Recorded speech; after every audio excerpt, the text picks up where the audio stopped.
चलो बेटा, तो ये केमिस्ट्री का जो 20 तारीख को पेपर आपका हो रहा है उसी का डिस्कशन है, तो थोड़ा देख लिया जाए। पहले ऑर्गेनिक पोर्शन से हम लोग शुरू करते हैं, ठीक है, फिर हम लोग आगे चलेंगे ना। तो चलिए देखते हैं यहाँ से, है ना। सबसे पहला जो क्वेश्चन आपका कह रहा है वो रेट ऑफ डिहाइड्रेशन कह रहा है बेटा, है ना। तो यहाँ पे हम लोग क्या बनाते हैं, कार्बोकैटायन, है ना। H2SO4 जब अटैक करेगा तो कार्बोकैटायन बनेगा, उसके बाद ही क्या होगा, H2O निकलेगा। पहले OH निकलेगा, फिर बगल से हाइड्रोजन निकलेगा। तो जो इंटरमीडिएट बनता है वो कार्बोकैटायन बनता है। तो कार्बोकैटायन बनाते चलो यार। तो यहाँ पे ये कार्बोकैटायन बनेगा यार, यहाँ पे जो तुम्हारा ये कार्बोकैटायन बनेगा यार, सब निकलेगा ना। यहाँ पे ये कार्बोकैटायन बनेगा यार, और यहाँ पे ये कार्बोकैटायन बनेगा यार। तो ये जो है देखो, यहाँ रेजोनेंस भी है और साथ में 3rd डिग्री भी है, ठीक है। यहाँ देखो बेटा, रेजोनेंस भी है यहाँ से ऐसे, और साथ में क्या है, 2nd डिग्री है। यहाँ रेजोनेंस है, ठीक है, और 2nd डिग्री है ये, है ना, 2nd डिग्री है। और यहाँ जो है वो रेजोनेंस नहीं है। तो सबसे ज़्यादा कौन होगा, जो कार्बोकैटायन बनेगा 3rd वाला, और सबसे ज़्यादा स्टेबल होगा कार्बोकैटायन, ठीक है। उसके बाद ही तो पहले कार्बोकैटायन बनता है, यहाँ से H+ आएगा, फिर बगल से हाइड्रोजन हटेगा, डबल बॉन्ड आएगा, ठीक है ना। तो सबसे ज़्यादा स्टेबल कार्बोकैटायन कहाँ बनेगा, R में।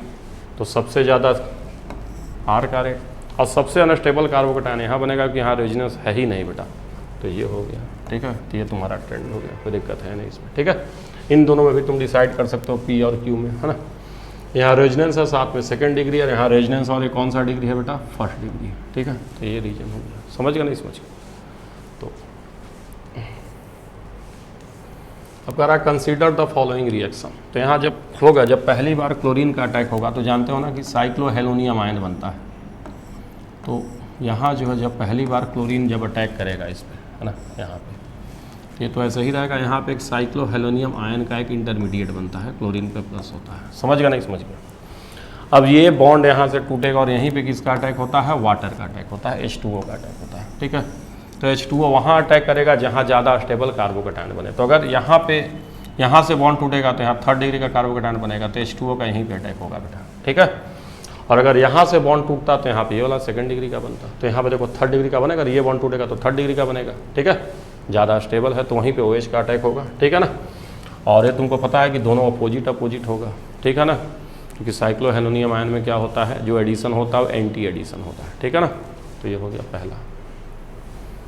अब अगला ये कह रहा है कि क्या होगा। तो यहाँ देखो, पहली बार में जब यहाँ पे तुम रिएक्शन कराओगे बेटा, ठीक है ना, तो रिएक्शन कराने के बाद क्या है, ये जो है वो ट्रांस बनाएगा, यानी क्या बन जाएगा बताओ, PH, साथ में क्या है तुम्हारा C, ये डबल बॉन्ड, साथ में CH2 और CH3, और यहाँ पे बेटा डबल बॉन्ड मैंने दिखाया है, डबल बॉन्ड है, और यहाँ पे H और एक H, यहाँ ट्रांस बनेगा बेटा, ठीक है।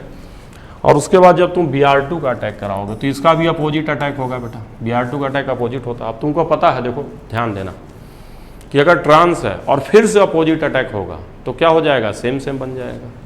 और अगर सीस से अपोजिट अटैक होगा तो दोनों अपोजिट हो जाएगा। तो Br देखो अपोजिट अटैक करेगा, एक Br इधर जाएगा तो एक Br इधर जाएगा, उल्टा अटैक करेगा। तो पहले से उल्टा और फिर उल्टा अटैक हुआ तो मिला जुला के सीधा हो जाएगा। तो जो तुम्हारा B बनेगा वो ये बनेगा बेटा। तुमको पता भी है कि अगर ट्रांस पे अटैक होता है तो क्या बनता है, वो रेसमिक मिक्सचर बनता है। तो Br यहाँ पे तुम्हारा ये रहेगा H और यहाँ पे तुम्हारा रहेगा PH और यहाँ पे बन जाएगा C2H5। ये तुम्हारा प्रोडक्ट बनेगा B वाला। तो एक ये बनेगा और साथ में इसका एक मिरर इमेज भी तो बनेगा ना बेटा, इसका मिरर इमेज बनेगा। एक ये बनेगा, साथ में इसका मिरर इमेज बनेगा, क्योंकि देखो ऑप्टिकली एक्टिव है, मीजो प्रोडक्ट नहीं है। मीजो प्रोडक्ट तब बनता है बेटा जब दोनों क्या हो, सेम हो। तो ये दोनों क्या है, अलग अलग है, इंड अलग अलग है, तो ये ऑप्टिकली एक्टिव है। तो एक ये बनेगा, साथ में इसका मिरर इमेज भी तो बन सकता है, ठीक है ना, क्योंकि किधर से अटैक होगा डिपेंड करेगा, ठीक है। हो सकता है दोनों Br इधर है, हो सकता है दोनों Br इधर है, ठीक है। तो यहाँ पे फाइनल हमारा क्या बनेगा, रेसमिक मिक्सचर बन, समझ गए होंगे आप सभी लोग, ठीक ना। चलिए आगे देखते हैं।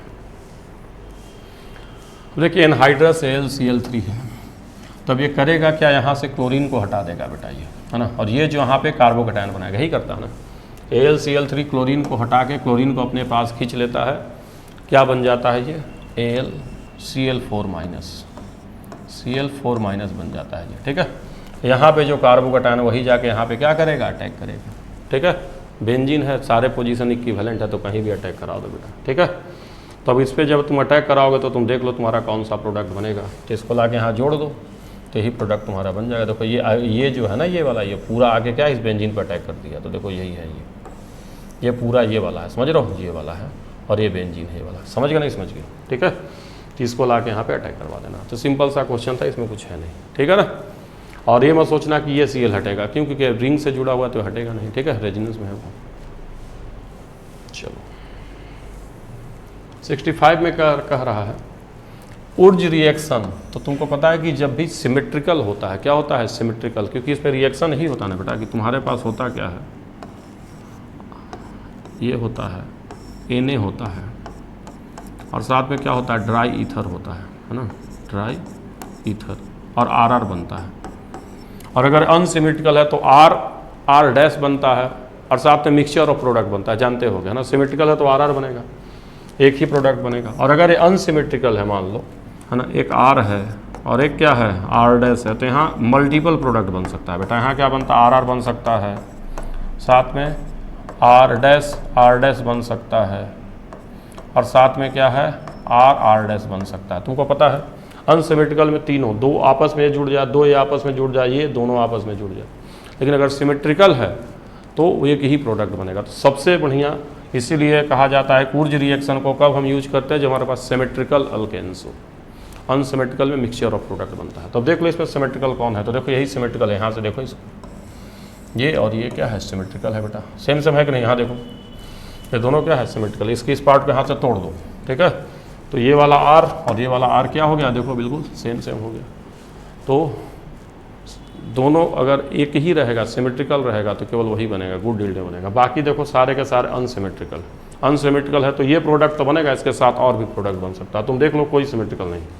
इसको तुम कहाँ तोड़ोगे, यहाँ से तोड़ोगे, यहाँ से तोड़ोगे तो देखो अलग अलग हो गया ना। यहाँ पे एक कार्बन ज़्यादा है तो बस वही सिमेट्रिकल है, बाकी कोई सिमेट्रिकल नहीं, ठीक है। यही पहचानना था इसमें। 66 कह रहा है कि एक कंपाउंड है C5H8 react with ammonia to give white precipitate, react with excess of KMnO4 to give ये, है ना। तो आपको कह रहा है कि ये है क्या, तो आपको ये पता है कि अमोनिकल सॉल्यूशन से, है ना, पहले तो ये अल्कीन हो गया बेटा, ये C5H8 है तो क्या हो गया अल्काइन हो गया।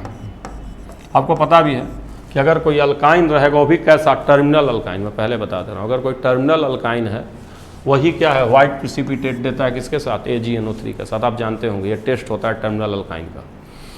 तो जो टर्मिनल अल्काइन है वही टेस्ट देता है AgNO3 के साथ और क्या बनाता है वाइट प्रिसिपिटेट। तो ये ऐसे ही कट गया, ये ऐसे ही कट गया। अब बचा कौन, ये और ये, ठीक है, ये दोनों ही बचा बस। अब ध्यान दीजिए अगर हम अब क्रॉस ही चेक करना है, अगर हम इसको लेकर चलते हैं बेटा ना, तो टर्मिनल अल्काइन ये भी है तो पहला टेस्ट तो दोनों देगा। अब कह रहा है कि जब KMnO4 एक्सेस हम डालेंगे तो KMnO4 क्या करता है, जो अल्काइन है ना, उसको COOH में चेंज कर देगा और इसको CO2 में चेंज कर देगा। ये जो CH है वो CO2 बना लेगा और यहाँ पे COOH बन जाएगा। तो आपका CH3 का हॉल ट्वाइस, साथ में CH और साथ में क्या बन जाएगा COOH और साथ में ये जो है प्लस CO2, ये जो है CO2 में चेंज हो जाएगा, COOH में चेंज होगा। देखो यही चीज़ है ये, देखो CH3 का हॉल ट्वाइस CH COOH, तो यही बनेगा। अगर यहाँ से तुम बनाओगे तो ये चीज़ नहीं बन पाएगा। देखो यहाँ पे क्या है CH3 पहले है फिर CH2 दो बार है, तो अलग है ना। अगर यहाँ से बनाओगे तो ये प्रोडक्ट नहीं बनेगा तुम्हारा, तो इसलिए सेकंड होगा। अब लिखा मैंने aqueous solution of potassium ethanoate is electrolysed, तो कौन सा गैस बनेगा, तो यही बनेगा। तो तुम लोग जानते होगे, है ना।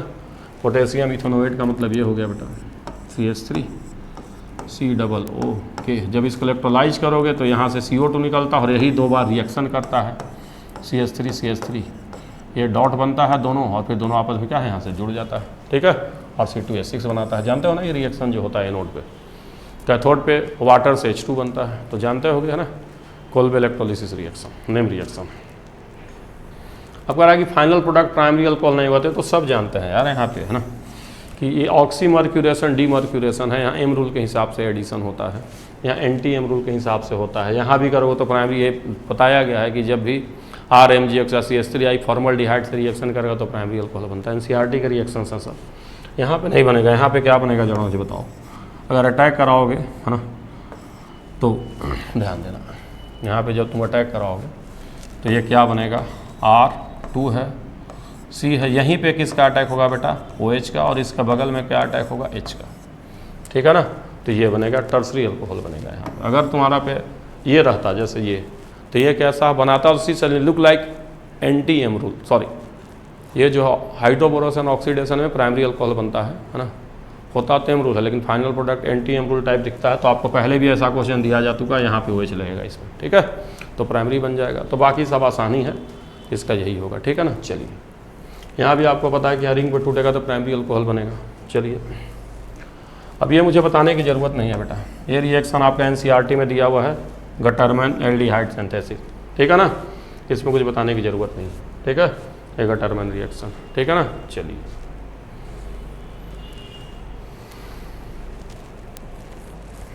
अब लिखा है जब major product in the given reaction, तो यहाँ भी देखो बेटा है ना, ये हाइड्रेशन रिएक्शन है, तो पहले तो तुम यहाँ H+ का अटैक कराओगे इस पर, तो H+ का अटैक कराओगे तो यहाँ पे क्या आएगा, प्लस आएगा। फिर उसका रीअरेंजमेंट होगा, यहाँ पे, क्योंकि यहाँ पे आएगा तो क्या बन जाएगा, बेंजलिक भी बन जाएगा और साथ में क्या बन जाएगा, 3rd डिग्री भी बन जाएगा, ठीक है, और यहीं पे फिर OH का अटैक हो जाएगा, ठीक है, यहीं पे OH बनेगा फाइन। तो आसान सवाल है ये तुमको पता है कि ये जो डिफ़र क्या होता है, तो ये तो थियोरेटिकल है ना, बायोमोलिकुलर का सवाल है। फिर 72 तुम्हारा कह रहा है कि IUPAC name of following compound, इसमें मैं क्या बताऊँ यार, है ना। देखो ये है तुम्हारा, ये तुम्हारा फंक्शनल ग्रुप हो गया, तो यहीं से चेन तुमको देखना है बेटा, और वैसा चेन देखना है जिसमें ब्रांचिंग क्या हो तुम्हारा मैक्सिमम हो, तो ऐसे जाओ बेटा। ये तुम अपना लॉन्गेस्ट चेन ले लो, इसमें 2 ब्रांच हो गया बेटा, दूसरे नंबर पे इथाइल हो गया और फिर इधर मिथाइल हो गया, कर लो यार, पेंटेनल हो गया यार। फिर racemic mixture is formed by, तो तुम जानबे करते हो ना, रेशमिक मिक्सचर में क्या होता है, एक प्लस होता है, एक माइनस होता है, D और L होता है, या R और S होता है, तो डिफिनेशन है बेटा। फिर लिखा है cis alkene are formed more polar than trans, तो सही आपको पता है कि जो सिस है, सिस जो है वो पोलर होता है, सिस क्या होता है, सिस है वो पोलर होता है, नहीं यार, सिस जो है वो पोलर होता है, और ट्रांस क्या होता है, जनरली नॉन पोलर होता है। तो ये तो आपको पता ही है, सिस पोलर होता है, ट्रांस नॉन पोलर होता है। तो पहला सही है, दूसरा क्या है, इसमें गलत है बेटा, ठीक है, क्योंकि वहाँ कट जाता है। अब डिक्रीजिंग ऑर्डर ऑफ स्टेबिलिटी है, तो देखो बेटा यहाँ रेजोनेंस है कि नहीं, और ये तुम्हारा जो है 2nd डिग्री है, और यहाँ पे देखो ये कैसा इफेक्ट लगा गया, तो -I ही लगा देगा ना बेटा इधर, ठीक है ना। तो सबसे स्टेबल तुम्हारा कौन हो गया, दूसरा, फिर पहला, और सबसे बेकार कौन हो गया, ये, ठीक है। तो ये आपका ऑर्गेनिक केमिस्ट्री का डिस्कशन हो गया है। अब आगे चलते हैं बेटा। तो कह रहा है कि 40 ग्राम NaOH और 49 ग्राम H2SO4 को मिक्स करोगे विथ वाटर, तो 89 ग्राम Na2SO4 बनेगा, एज्यूमिंग 100% यील्ड। तो गलत है ना बेटा, जैसे देखो NaOH ले लो तुम, रिएक्शन को हम बैलेंस कर देते हैं, प्लस H2SO4 ले लेते हैं बेटा, और NaOH का मोल लेंगे 2 मोल बेटा, और क्या बनाएंगे, Na2SO4 बनाएंगे बेटा, Na2SO4 बनाएंगे बेटा, ठीक है ना।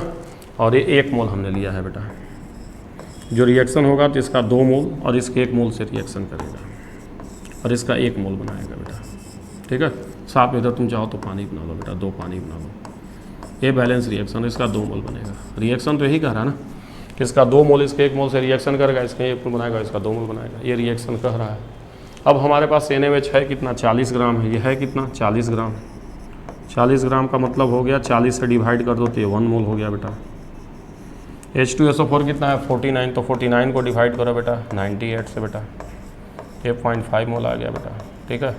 तो साफ साफ देख रहा है ना, कि इसका अगर 2 मोल है तो इसका 1 मोल से रिएक्शन करेगा, तो इसका अगर 1 मोल है तो इसका आधा मोल से रिएक्शन करेगा, बिल्कुल सही बात है। अगर इसका आधा मोल से रिएक्शन होगा तो इसका आधा मोल ही बनेगा, 0.5 मोल ही बनेगा, इसका 0.5 मोल बनेगा। अगर इसका 0.5 मोल बना है, कितना बना है, 0.5 मोल, तो मास निकाल लो इसका, तो इसका मोलर मास 142 होता है। 142 क्या होता है, इसका मोलर मास होता है Na2SO4 का। तो मोल इंटू मोलर मास करोगे तो मास आ जाएगा, तो ये 71 ग्राम आएगा ना। तो पहला स्टेटमेंट गलत, पहला गलत हो गया। और कहा for producing maximum amount of Na2SO4 NaOH और H2SO4 should be present in mole ratio 2:1, तो दूसरा तो सही है बेटा। अगर 2:1 के रेशियो में रहेगा तो पूरा रिएक्शन होगा। कहीं ये 3 मोल हो गया, 1 मोल है तो कुछ ना कुछ रिएक्टेंट बच जाएगा, तो पूरा रिएक्टेंट खत्म हो जाए, इसके लिए आपका रेशियो क्या है, 2:1 होना चाहिए। तो सही है जी। अब अगला क्या है, molarity and molality of solution both changes with density, तो बिल्कुल सही है स्टेटमेंट है यार। तुम लोग जानते हो कि मोलारिटी डेंसिटी से क्या रिलेशनशिप दोनों के बीच में होता है, तो सही है स्टेटमेंट है। Density of solution changes in percentage by mass of solution changes, तो भी सही कह रहा है, ठीक है। परसेंटेज बाई मास चेंज करने का क्या मतलब हुआ है ना, या तो हम सॉल्यूशन का मास, सॉल्यूशन में ज़्यादा सॉलिड मिला रहे हैं, मान लो 100 ग्राम सॉल्यूशन है, 10 ग्राम उसमें क्या है सॉल्यूट है, तो 10% होगा। अब सॉल्यूट हम 20 ग्राम कर देंगे तो 20% हो जाएगा। तो अगर सॉल्यूट ज़्यादा ऐड होगा तो डेंसिटी भी तो अकॉर्डिंगली चेंज करेगा। तो सब कुछ क्या है, इंटर रिलेटेड है, तो एकदम सही है बेटा, ठीक है ना। एक्सप्लेन भी हो जाएगा, ठीक है, क्योंकि मास चेंज होगा, percentage mass by mass change होगा तो अकॉर्डिंगली डेंसिटी चेंज होगा, डेंसिटी चेंज होगा तो सब कुछ क्या चेंज होगा। एक्चुअली है कुछ नहीं ना, अगर मास बाई मास चेंज करोगे तो अकॉर्डिंगली मोलालिटी सब चेंज हो जाएगा। क्यों चेंज होगा, क्योंकि डेंसिटी ही चेंज होती चली जाएगी, ठीक है। तो चलो ये सही है बिल्कुल। अब कह रहा है कि रेडियल नोड 3D कितने हैं, how many 3D radial node. तो इसका फार्मूला तुम लोग जानते हो कि बेटा रेडियल नोड का क्या होता है, सब लोग जानते हैं, n-l-1, तो निकालो 0 आ जाएगा ये, है ना। 3 है और -2 -1 कर लो, ठीक है। अब कह रहा है एनर्जी ग्राउंड स्टेट में इतना दिया हुआ है बेटा, तो एनर्जी किस में पूछ रहा है, 5 में पूछ रहा है, n=5 में पूछ रहा है, तो निकाल लो। P5 बराबर क्या हो जाएगा बताओ, -13.6 और बटे में 5 का स्क्वायर कर लो, यानी 25 इसको डिवाइड कर दो तो आ जाएगा, यही ना है, ठीक है। चलो अब ये CaF2 का KSP दिया हुआ है बेटा, है ना, तो पूछ रहा है F- का कंसंट्रेशन। तो CaF2 जब टूटेगा बेटा तो क्या लिखोगे जरा मुझे बताओ, कैल्शियम +2 लिखोगे बेटा, साथ में 2F- लिखोगे बेटा, यहाँ पे 2S लिखोगे, यहाँ पे S लिखोगे। तो जो KSP देखो यही तुम्हारा जो F- है वो कितना है, ध्यान देना, F-2S के बराबर है बेटा, ठीक है। अब देखो KSP तुम्हारा कितना हो जाएगा, तो यहाँ से निकाल लो KSP का एक्सप्रेशन, तो 4S³ KSP आ जाएगा, और उसी की वैल्यू कितनी दी हुई है 3.9 × 10⁻11 ये दिया हुआ है। तो अगर यहाँ से तुम S निकालते हो तो इसको पूरा कर लो, तो ये 3 इसको क्या कर लो 10 की पावर क्या कर लो -12 कर लो, तो एक यहाँ बढ़ जाएगा ना, और बटे में क्या कर लो 4, और इसका पूरे का क्या कर लो 1/3 कर लो, तो ये आ जाएगा, कटेगा तो लगभग ये 10 आएगा बेटा, 10 यहाँ लिख लो इसको कटा के। और 10 का अगर तुम रूट लेते हो तो 2, जैसे क्यूब रूट लेते हो तो 2 का 8 आता है, 3 का 27 आता है, तो ये 2.1 के आसपास आएगा, ये 2.1 10 की पावर -4। ये किसकी वैल्यू हो गई, S की वैल्यू निकाले हैं बेटा सोल्व करके, ठीक है ना, कटा के यहाँ 10 कह रहे हैं। ये किसकी वैल्यू, S की, और F की वैल्यू कितनी है 2S है, इसका डबल है ये F, तो डबल कर दो, इसमें 2 से गुना कर दो F- निकालने के लिए, तो 2 से गुना करो तो यही वाला आ जाएगा लगभग, ठीक है ना, दिख रहा ना यहाँ पे F-2S होगा, तो ये S बनेगा, F जो है 2S बनेगा, तो वही पूछ रहा है, तो S निकाल के करना। अभी बहुत आसान सवाल है, एक्सप्रेशन लिखना, इसमें मैं क्या बताऊँ, है ना, सॉलिड को लेते नहीं हैं, जो कोफिशिएंट है पावर में चला जाता है, तो आसान ही है T1। फिर पूछा गया है कि स्पॉन्टेनियस कब नहीं होगा, तो मैं बार बताया हूँ कि स्पॉन्टेनियस तब नहीं होगा जब ΔG क्या होगा, >0 होगा, यानी ΔH कितना है माइनस इतना किलो जूल, इसको जूल में चेंज कर लो, और माइनस क्या लिख लो T, और ΔS कितना है 560 माइनस में ये क्या कर दो >0, ठीक है। तो यहाँ से जब तुम टेम्परेचर निकालोगे बेटा, है ना, जब टेम्परेचर निकालोगे तो ला के डिवाइड होगा ना बेटा ये, तो क्या हो जाएगा -648 और बटे में 560 और इंटू क्या करोगे 1000 करोगे, है ना, और ये इधर ले जाओगे तो तुम्हारे मन में विचार आ रहा होगा, मतलब जैसे मैं यहाँ लिख देता हूँ दिस सिंप्लाइड, ताकि तुमको कन्फ्यूजन हो, तो -1648 10 की पावर 3, और ये तुम सोच रहे हो कि हम ग्रेटर देन क्या कर दें माइनस, इधर जाएगा देखो माइनस और ये भी माइनस है, तो माइनस क्या देखो यहाँ माइनस क्या चुका प्लस, तो फाइनल माइनस ही बचेगा इतना। लेकिन होता है बेटा, मैं बार बता चुका हूँ कि जब भी ये भी माइनस में और ये भी माइनस में, और जब माइनस कटता है इससे, है ना, जब माइनस को हम काटते हैं तो साइन क्या एक्चुअली पलट जाता है। मैं बताया था आप लोगों को, जब दो भी माइनस रहेगा तो साइन पलट जाएगा। तो आपको अभी ये ग्रेटर देन ये है ऐसे लग रहा है, लेकिन जब फाइनल हम लिखेंगे तो साइन को क्या करेंगे ऐसे पलट कर सोल्व करेंगे, माइनस जब कटाएंगे तो साइन हमारा क्या है पलट जाएगा, और यहाँ से अगर जब आप सोल्व करेंगे तो आपका आंसर ये आ जाएगा। समझ गए कि नहीं समझ गए, ठीक है ना। ठीक है, पहले आपका साइन ऐसे था, ये बड़ा था, ठीक है ना, बाद में कौन है टेम्परेचर बड़ा हो जाएगा, सॉरी माय मिस्टेक, है ना, पहले का साइन ऐसा था, बाद में साइन पलट, देखिए शुरू में ऐसा ही था ना, ये इधर है तो इधर जाएगा तो साइन तो ऐसे ही रहेगा, लेकिन माइनस माइनस से साइन पलटता है, तो पलटने का मतलब जो इधर था अब ऐसे उल्टा हो जाएगा, ठीक है। तो आप इसको सोल्व कर लीजिएगा, है ना। टेम्परेचर के साइड में पहले कैसा था, है ना, ध्यान दीजिए, उलट जाएगा, आपका आंसर आ जाएगा। समझ गया कि नहीं समझ, ठीक है ना। दिक्कत है ना, मैं फिर से इसको बता दे रहा हूँ, है ना, मुझे लग रहा है आपको हो सकता है प्रॉब्लम हो रही हो, तो थोड़ा सा इसको बड़ा करके मैं फिर से थोड़ा साफ साफ लिख देता हूँ, नहीं तो आप लोग परेशान ही रहेंगे उधर, ठीक है। अच्छे से बता देता हूँ, देखिए, क्योंकि इंपॉर्टेंट हो सकता है आ जाए उधर, है ना। तो देखिए, इसमें करना यही है ना कि आप बस सीधे सीधे आप क्या कहेंगे कि डेल्टा जी हमारा क्या होना चाहिए, जरा मुझे बताइए, ग्रेटर दैन 0, किसके लिए, नॉन स्पॉन्टेनियस के लिए। दिस इम्प्लाई दैट, इसका मतलब क्या हो गया, डेल्टा एच ग्रेटर देन क्या हो जाएगा, टी डेल्टा एस। इसका मतलब डेल्टा एच और बटे में डेल्टा एस क्या हो जाएगा, ग्रेटर देन टी। यही मैंने बताया था बार बार, लेकिन कहा था कि जब ये दोनों के दोनों निगेटिव हो बेटा, पहला भी निगेटिव है, देखो पहला कितना है -1648, और इसमें 10 की पावर 3 से गुना करना होगा ताकि किस में चला जाए, ये है ना, किलो जूल में चला जाए, है ना। थोड़ा इसको बड़ा कर लेता हूँ, है ना। और बटे में डेल्टा एस कितना है बेटा, तो जरा मुझे बताओ, -560 है। बट अगर दोनों निगेटिव है बेटा, ये दोनों के दोनों निगेटिव है, तो ये साइन क्या है, पलट जाता है बेटा, ठीक है ना। इस हिसाब से सोल्व कर लो।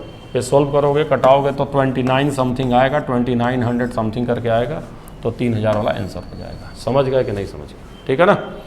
ये तुम्हारा क्लियर हो गया। चलो, अब अगला तुम्हारा क्वेश्चन नंबर 83 जो है, वो कह रहा है कि तुम्हारा किसको चेंज करना है, डायमंड से ग्रेफाइट चेंज करना है। तो ये चेला चपाटी को कटा दो पहले यार, ऐसे ऐसे, है ना। अब डायमंड की वैल्यू कितनी दी है बेटा, तो बताओ, -97.6 दिया है, और ग्रेफाइट की वैल्यू कितना है, तो उल्टा हो गया है, ये रिएक्टेंट से प्रोडक्ट गया, तो इसकी वैल्यू क्या यूज करेंगे, प्लस में 94.3 यूज करेंगे बेटा, ठीक है ना। देखो थोड़ा सा आगे पीछे हो रहा है, ये 97.6 है और ये 94.3 है। तो ये जब इसमें से इसको घटाओगे बेटा, तो ये तुम्हारा आएगा 3.3 माइनस में आ गया तुम्हारा, ठीक है। समझ गया कि नहीं समझ गया। डायमंड की जो वैल्यू है वही रहेगी, ग्रेफाइट जो है वो रिएक्टेंट से किधर गया, प्रोडक्ट में, तो उसकी वैल्यू किस में हो जाएगी, प्लस में हो जाएगी, ठीक है। तो अब तुमको ये क्या निकालना है ना, ये तुम्हारा किस में है, किलो कैलोरी में है, और किसके लिए है जरा मुझे बताओ, थोड़ा चेक कर लेते हैं एक बार फिर से, है ना।